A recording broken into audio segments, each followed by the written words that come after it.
Hello everyone, कैसे हैं आप सब। एक बार पुनः से कोचिंग क्लासेस पर स्वागत है। उम्मीद करता हूं आप सब अच्छे होंगे, मस्त होंगे, बेहतर होंगे और आप सभी की पढ़ाई बेहतर चल रही होगी। प्यारे बच्चों, आज हम बात करेंगे धारावाही परिनालिका के बारे में और सबसे महत्वपूर्ण पॉइंट है बच्चों परिनालिका के अंदर चुंबकीय क्षेत्र का व्यंजक। बहुत ही सिंपल वे में आपको समझाएंगे। सबसे पहले बात करते हैं कि परिनालिका होता कैसे है। मान लीजिए हमारे पास एक विद्युत रोधी पदार्थ है बच्चों, जैसे हमारे पास मान लीजिए चीनी मिट्टी का ही एक छोटा सा पदार्थ है, ये हम मान के चलते चीनी मिट्टी का पदार्थ समझो। अब इसमें बच्चों अपन क्या करते हैं, तावे के तार को है ना लपेट देते हैं, पास पास इनके फेरे हैं बच्चों और पास पास लपेटते हैं तो ये आपका परिनालिका बन जाता है।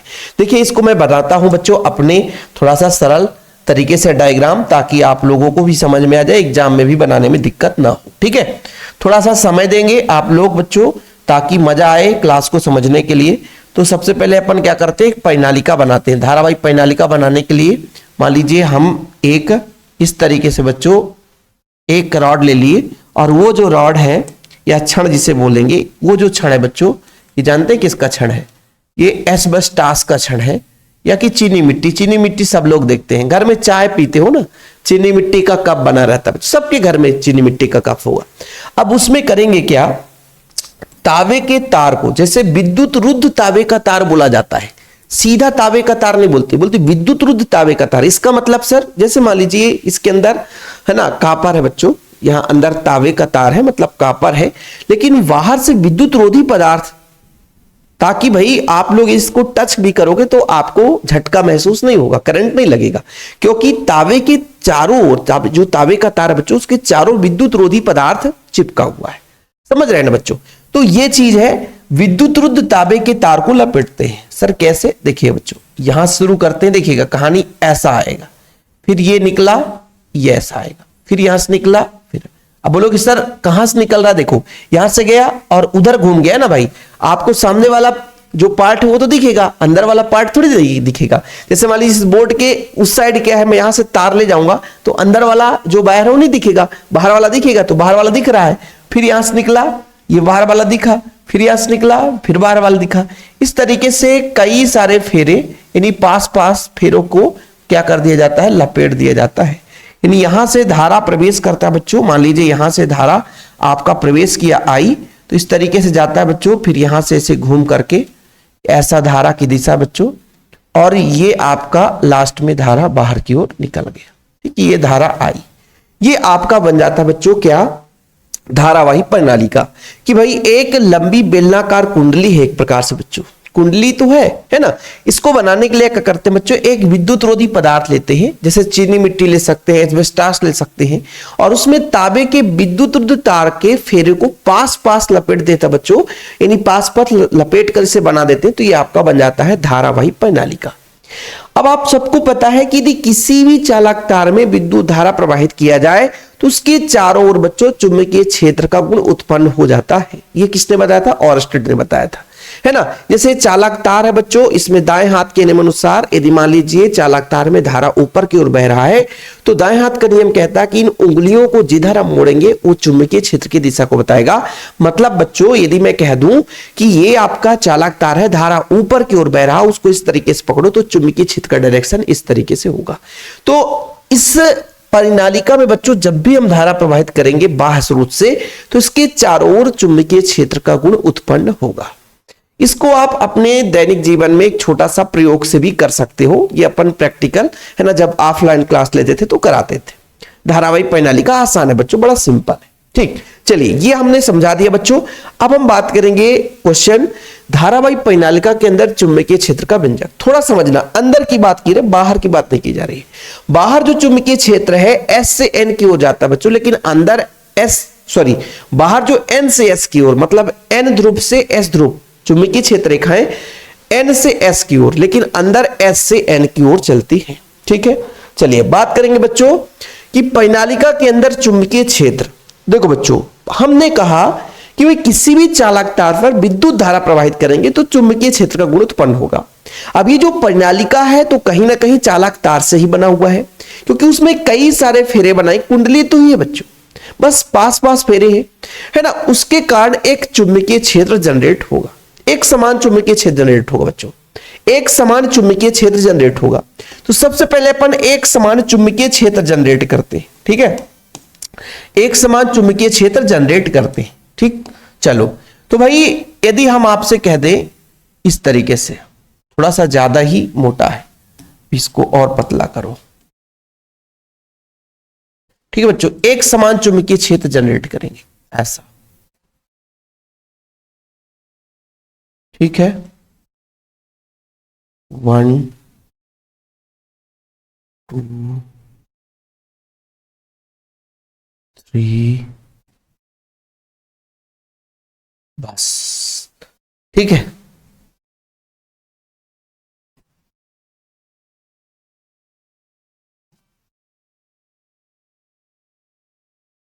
चलो अब ये जो चुंबकीय क्षेत्र का जो डायरेक्शन है बच्चों, चुंबकीय क्षेत्र का जो डायरेक्शन है वो एस से एन की ओर है, एस से एन की ओर है। ये आपका चुंबकीय क्षेत्र है। अब बच्चों यहां पर मैं आपको बता देता हूं कि यहां पे जो इसका चुंबकीय क्षेत्र है, ये यहां पे जो चुंबकीय क्षेत्र भाई क्या होगा, जैसे चालक तार है तो चुंबकीय क्षेत्र ऐसे होगा बच्चों। देखो दो भाई, आपको थोड़ा मैं बता देता हूं, नहीं तो आप परेशान हो जाओगे। मान लीजिए चालक तार ऊपर की ओर है बच्चों, इसको मैंने इस तरीके से पकड़ा कि अंगूठा धारा की दिशा को बताता है, तो ये उंगली जिधर मुड़ेगी बच्चों, उंगली जिधर मुड़ेगी, उंगली जिधर मुड़ेगी, उंगली जिधर मुड़ेगी, वो चुंबकीय क्षेत्र के डायरेक्शन को बताए। अब ऐसा कर दिया तो चुंबकीय क्षेत्र ऐसा होगा, मतलब यहां से अंदर प्रवेश करेगा, यानी नीचे से प्रवेश करेगा और बाहर से आएगा। देखो ना बच्चों, ऐसा प्रवेश करेगा बाहर निकलेगा, ऐसा प्रवेश करेगा बाहर निकलेगा। तो जब प्रवेश करता है तो अंदर की ओर ऐसे क्रॉस से हम रिप्रेजेंट करते हैं बच्चों, मतलब चुंबकीय क्षेत्र रेखा यहां पर अंदर की ओर जा रहा है ना, ये प्रवेश करता है। चालक तार के कारण चारों जो मान लीजिए चुंबकीय क्षेत्र जनरेट हुआ, तो ये बताता बच्चों क्रॉस का मतलब है चुंबकीय क्षेत्र अंदर की ओर प्रवेश कर रहा है। और मैंने कहा ना कि ये चालक तार बच्चों इस तरीके से प्रवेश किया तो बाहर निकलेगा भी, फिर प्रवेश किया निकलेगा, ऐसे चुंबकीय क्षेत्र रेखाएं होंगी। अब जो निकलेगा उसको कैसे दर्शाया जाता है, उसको इस तरीके से दर्शाया जाता है बच्चों। तो आप लोगों को ये डायग्राम भी कभी भी भूलने वाला नहीं है कि सर हाँ आपने जो समझाया वो समझ में आ गया। ठीक है, ये बताता है कि चुंबकीय क्षेत्र रेखाएं बाहर की ओर आ रही। ठीक है, मतलब यहां से ऐसा भाई चुंबकीय क्षेत्र रेखाएं जाती बाहर निकलती है।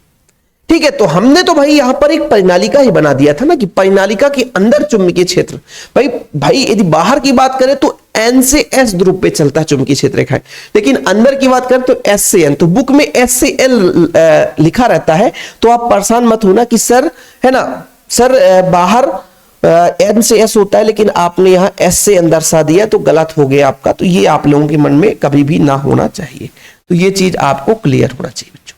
फिलहाल यहां तक किसी बच्चे को कोई प्रॉब्लम नहीं होनी चाहिए। ठीक है, थोड़ा समय भले लग जाए बच्चों, लेकिन ऐसा ना हो कि भाई क्लास समझ में नहीं आया, है ना, भले पसीने पोंछ कर पानी पी पी कर पढ़ाना पड़ जाए, लेकिन आपको समझ में आना चाहिए। ऐसा ना हो कि भाई क्लास खत्म हो गया सर, लेक्चर कुछ माइंड में चढ़ा ही नहीं, है ना। कहानी में ट्विस्ट तभी आता है जब क्लियर हो पाता है। चलिए शुरू करते हैं कहानी। माना किसी परिनालिका के प्रति लंबाई में फेरों की संख्या, भाई यहां पर देखो, यहां पर कई सारे फेरे, हमने कहा 1 2 3 4 5 6 7 8 9 10 दिख रहे हैं, लेकिन 10 20 25 30 कुछ भी कर सकते हैं। थोड़ा यहां पे समझ लीजिएगा बच्चों, तो आपको और भी समझाना आसान होगा। मैं कहता हूं बच्चों, यदि मान लीजिए यहां पर इकाई भाग में फेरों की संख्या n है और इसकी लंबाई x कर दिया, तो टोटल फेरों की संख्या कितनी होगी बच्चों, फेरों की संख्या। तो बोलोगे सर एक काम करते हैं, फेरों की संख्या, इसका मतलब यह हुआ कि भाई इकाई भाग पर n था और टोटल लंबाई x है तो nx हो जाएगा। यानी एक व्यक्ति 10 रोटी खाता है तो 10 व्यक्ति कितने खाए, 10 का गुणा कर देंगे। भाई इकाई भाग पर n फेरों की संख्या, टोटल फेरों की संख्या nx होगी। ये आगे काम आएगा, अभी मैं सिर्फ समझा रहा हूं बच्चों। ठीक है, अब यहां पर आप मत लिख दे जाना ऐसा है ना। ठीक है, चलिए हमने कहा भैया कि हमने लिया है ना एक परिनालिका जिसमें प्रति एकांक में फेरों की संख्या n है बच्चों, यानी एकांक लंबाई फेरों की संख्या n है। ठीक है, इसमें बहने वाली धारा I है, जो हमने अभी परिनालिका बनाया उसमें I धारा बह रही है। जब किसी परिनालिका में विद्युत धारा प्रवाहित की जाती है तो क्षण चुंबक की भांति व्यवहार करने लग जाता है। मतलब ये चुंबक की तरह कार्य करता है, क्षण चुंबक की तरह, यानी चुंबकीय वस्तुओं को अपनी ओर आकर्षित करता है।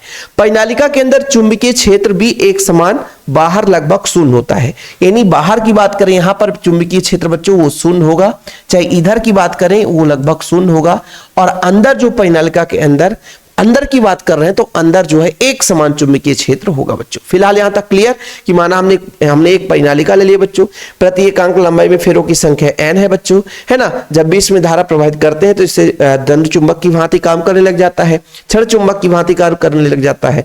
बाहर इसका चुंबकीय क्षेत्र खत्म, अंदर चुंबकीय क्षेत्र एक समान रहता है।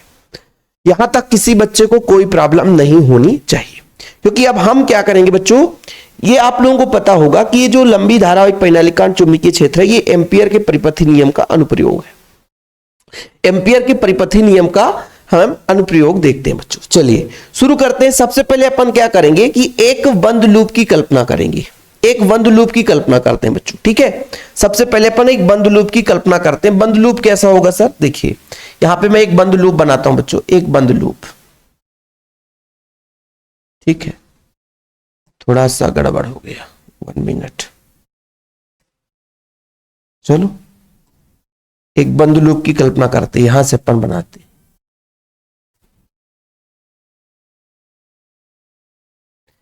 A B C D। इस बंद लूप में बच्चों हमने कहा एम्पियर का परिपथी नियम लगाना है। इसकी लंबाई मैं कहता हूं x है, या बच्चों x, ठीक है। अब आप बताना, चुंबकीय क्षेत्र S से N की ओर है और AB का डायरेक्शन तो दोनों सेम डायरेक्शन, तो थीटा कितना, AB और चुंबकीय क्षेत्र बच्चों उसी डायरेक्शन में है, तो वहां पर थीटा 0 डिग्री होगा। लेकिन बच्चों भुजा जो आपका ये AD है, भुजा जो BC है, ये चुंबकीय क्षेत्र के लंबवत होगा। और बच्चों ये जो DC या CD है, ये तो बाहर है, तो यहां पर चुंबकीय क्षेत्र से कोई मतलब ही नहीं है। फिलहाल फिर समझना, जो AB है बच्चों, AB है, वो चुंबकीय क्षेत्र के साथ कितना कोण बनाएगा, बोलो सर 0 डिग्री बनाएगा। ये जो BC है बच्चों, जो आपका AD है, ये परपेंडिकुलर दिख रहा हो ऐसे भी ना, मतलब ये चुंबकीय क्षेत्र के साथ कितना कोण बनाएगा, 90 डिग्री बनाएगा। लेकिन यहां पे थीटा बराबर कितना है, 0 डिग्री बनाएगा। इसे समझाने के लिए लिख दिया हूं, आप न लिखना, ठीक है बच्चों। यहां तक क्लियर, तो ये चीज क्लियर होना चाहिए। तो सबसे पहले अपन ने क्या कहा कि माना हमने क्या किया बच्चों, एम्पियर का जो बंद लूप है बच्चों, एम्पियर लूप जिसे बोलते हैं, ABCD की कल्पना कर ली। ये आप लोग थोड़ा बहुत यदि माना नहीं लिखोगे एग्जाम में तो नंबर कट जाएगा बच्चों, ठीक है। चलिए शुरू करते हैं। माना एक आयताकार लूप, आयताकार लूप लिख लो बच्चों, चाहे एम्पियर लूप या आयताकार एम्पियर लूप, सबसे बढ़िया है ना। माना एक आयताकार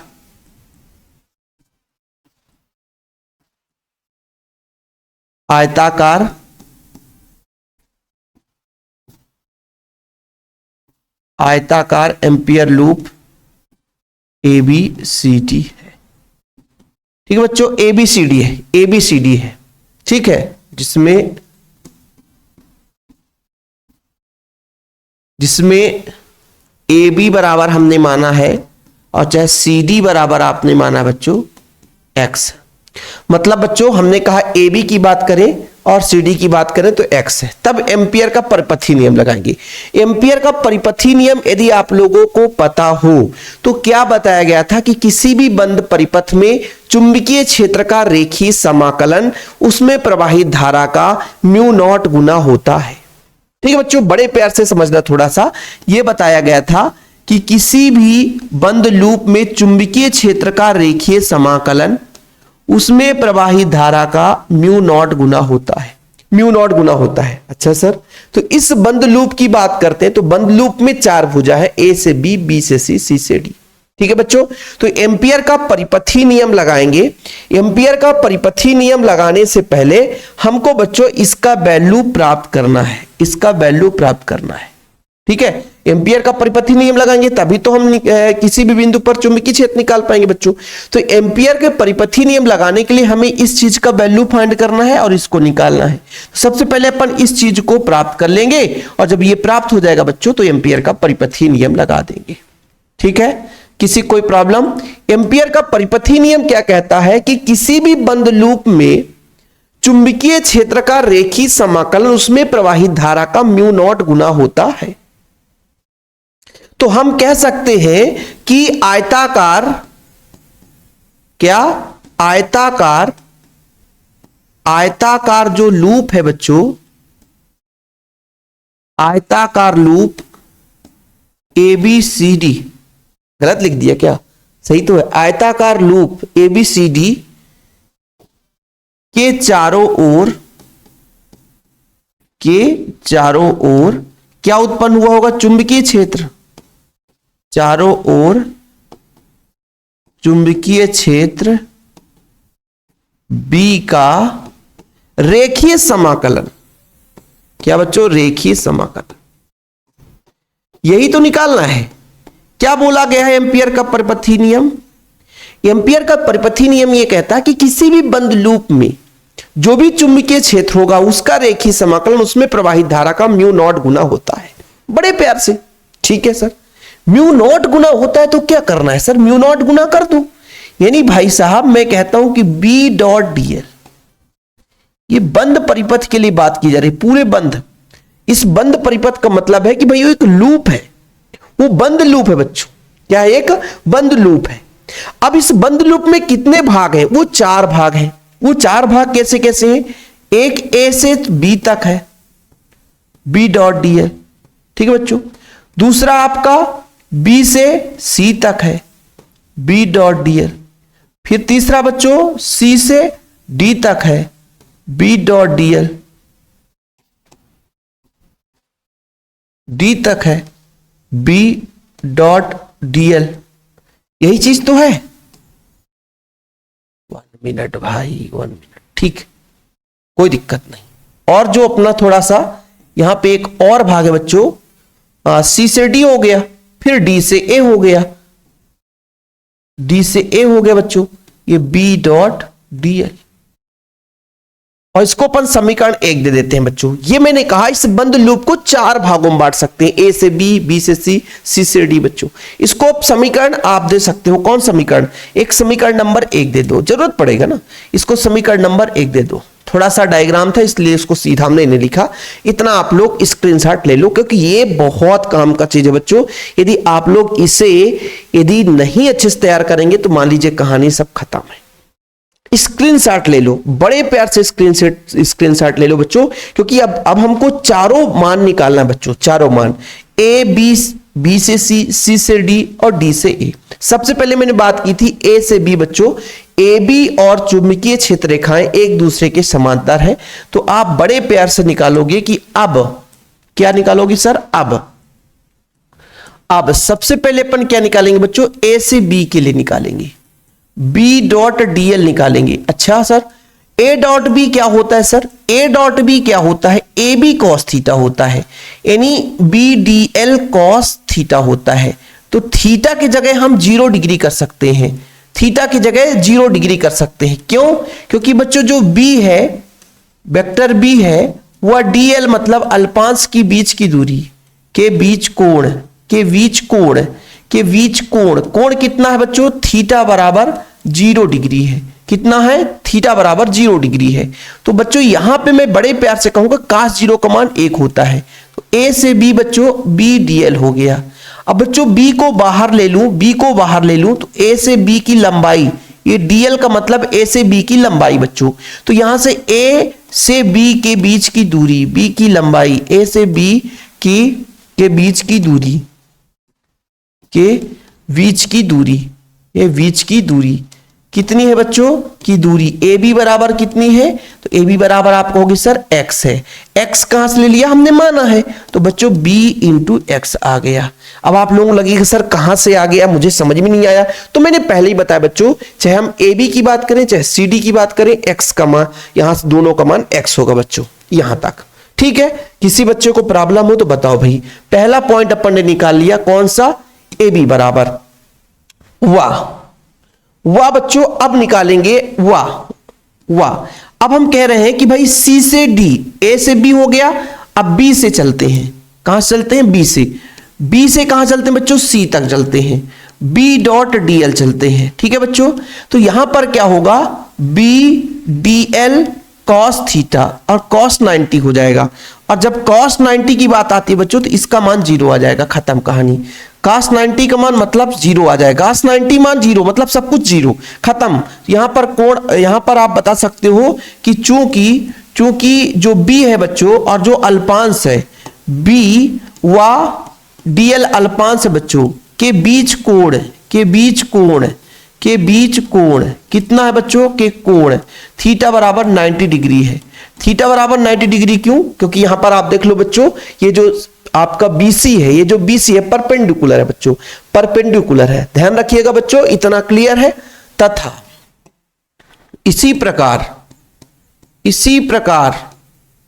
इसी प्रकार बच्चों जब हम बात करेंगे इसी प्रकार जो आपका ये एडी वाला भाग है, देख लो जरा, एडी या डी से ए की बात करेंगे बच्चों, इसी प्रकार डी से जब हम ए की ओर चलेंगे वी डॉट डीएल, तो ये हो जाएगा डी से कहां तक चलेंगे? ए तक चलेंगे, V D L cos 90 degree, और इसका मान भी 0 होगा।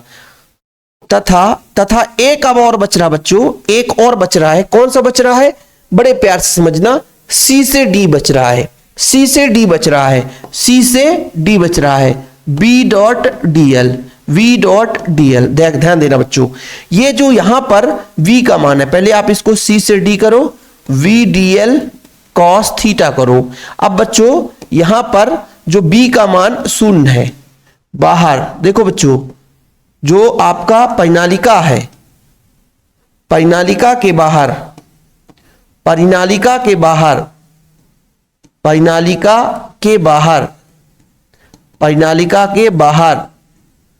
चुंबकीय क्षेत्र,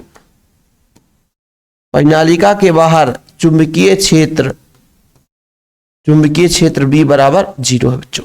परिनालिका के बाहर चुंबकीय क्षेत्र कितना है? 0 है। परिनालिका के बाहर चुंबकीय क्षेत्र 0 है, तो B का मान 0 रखेंगे तो खत्म, सब 0। ये परपेंडिकुलर है इसलिए 2 घटक 0 बच्चों, केवल एक ही घटक का वैल्यू पुट हो रहा है बस, और कुछ भी नहीं हो रहा है। मतलब हम समीकरण 1 में उपरोक्त चारों का मान समीकरण 1 में रख दें, उपरोक्त चारों का मान समीकरण 1 में रख दें, उपरोक्त चारों का मान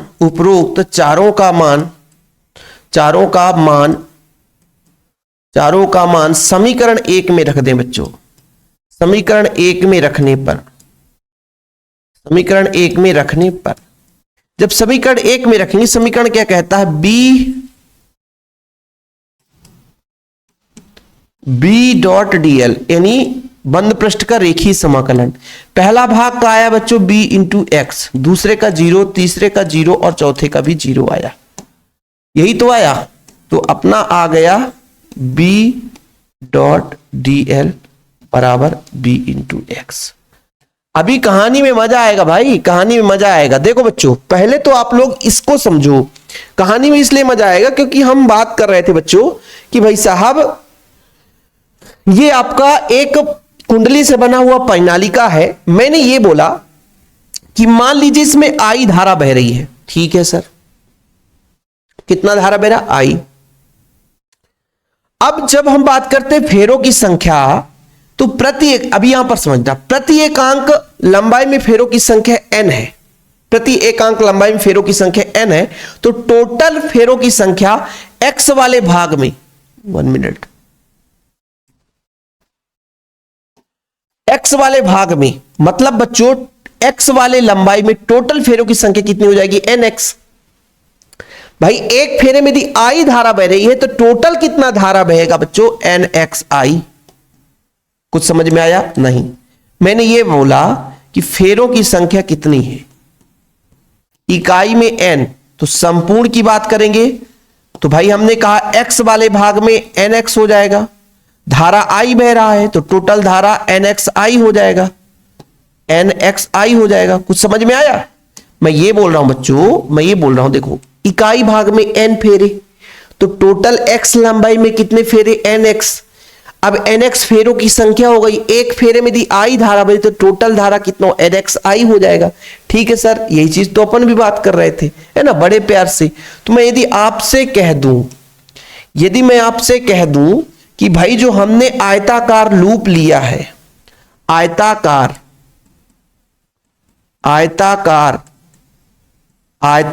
लूप में फेरों की संख्या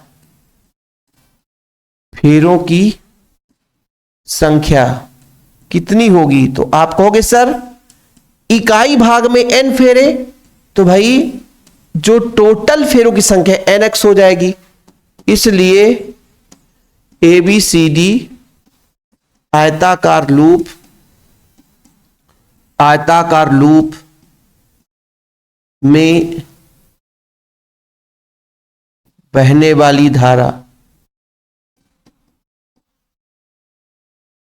तो कहोगे sir n into X into I, यही तो हो जाएगी भाई। बहने वाली धारा कितनी, nxi। समझने की कोशिश करना कि nxi आ कहां से गया, पहले तो nx कहां से आ गया भाई। इकाई लंबाई में या इकाई आयतन में फेरों की संख्या है, तो x वाले भाग में कितना हो जाएगा फेरों की संख्या। आप बोलोगे सर x की बात कहां से आ गई, मैं सिर्फ बात कर रहा हूं a से b तक, मतलब बंद लूप की, पूरे की तो बात ही नहीं कर रहा हूं, बंद लूप की बात कर रहा हूं। तो बंद लूप की लंबाई x है बच्चों, सीधा सीधा। तो x में कितने फेरे होंगे, x में nx फेरे हो जाएंगे, और एक फेरे में i धारा बहे, तो टोटल धारा कितना हो जाएगा, nxi हो जाएगा बच्चों। अब हम एम्पियर का परिपथी नियम यहां पे लगाएंगे। एम्पियर का परिपथी नियम क्या कहता है, एम्पियर का परिपथी नियम,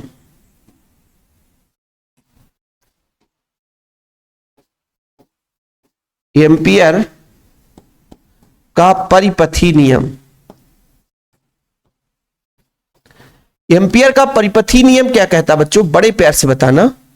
चुंबकीय क्षेत्र का रेखीय समाकलन, ठीक है, किसी बंद लूप में चुंबकीय क्षेत्र का रेखीय समाकलन, उसमें टोटल धारा nxi है, इसका म्यू नॉट गुना होता है, इसका म्यू नॉट गुना होता है, कुल धारा का म्यू नॉट गुना होता है। बोलो सर ये कहां से आ गया, कुल धारा तो यही तो है nxi, कुल धारा यही तो है बच्चों nxi। बोलो सर इतना कुछ समझ में नहीं आया, तो एक काम करो ना, कुल धारा यदि आपको समझ में नहीं आया तो ऐसा कर लो, ठीक है, गुणा में आप कर लो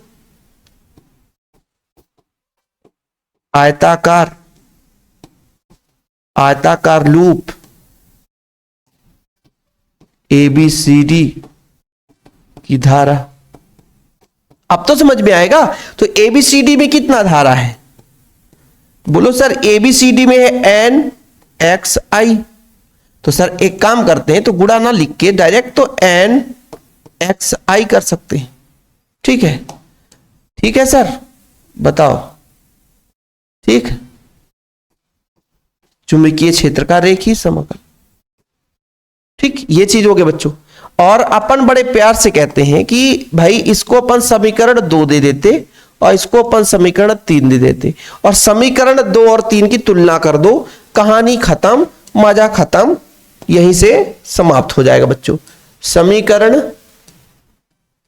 2 व 3 से, समीकरण 2 कितना बच्चों, b इंटू एक्स बराबर यहां पर कितना है, म्यू नॉट nxi, और x से x काट दो बच्चों, तो b बराबर म्यू नॉट ni। जी हां, कहानी में ट्विस्ट आ गया और ये अपना आंसर भी आ गया, ठीक है भाई, खत्म, ये आप लोगों का आंसर आ गया। लास्ट में अतः लिख देना, यही धारावाही परिनालिका के अंदर चुंबकीय क्षेत्र का व्यंजक है बच्चों, ठीक है, ठीक है। और यदि किसी बच्चे को नोट्स चाहिए कि भाई हमें क्लास 12th का बढ़िया फिजिक्स का नोट्स चाहिए, तो मैं ऐसा अपना पर्सनल नंबर शेयर करता हूं बच्चों, 96 85 29 91 49, ठीक है, 96 85 29 91 49। यदि हिंदी मीडियम का प्रॉपर नोट्स चाहिए है ना, प्रॉपर तैयारी के लिए बच्चों, तो मात्र 100 रुपए के चार्ज लगते हैं, लेकिन प्रॉपर रूप से नोट्स दिए जाते हैं। जिन बच्चों को नोट्स लेना है तो कांटेक्ट जरूर करें। फिलहाल अभी के लिए इतना ही बच्चों, जय हिंद, वंदे मातरम।